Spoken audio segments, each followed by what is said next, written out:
Hey guys, welcome back to my channel. So आज हम जा रहे हैं मार्केट बैंक काम से।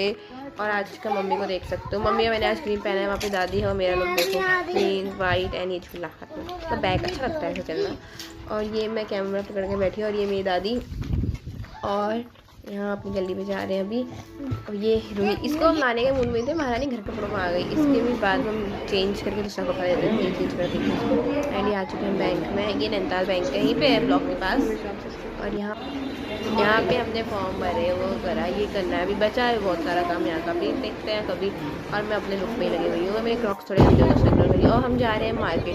हमें जाना था तहसील, पर मैंने तहसील में ब्लॉग शूट नहीं किया। उसके बाद हम हॉस्पिटल चले गए, सुनाई वही नहीं थी। उसके बाद हम चले गए तहसील में, मैंने शूट नहीं किया, बट टाइम रिकॉर्ड है। और ये मैं जा रही हूँ और जाने का है।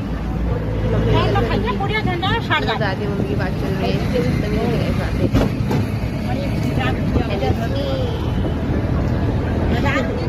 रिकॉर्डिंग आपने ये जो मम्मी मेरा फेस बता दी, सोच कहते हैं कोई कोई बताइए कि ऐसी ऐसी करके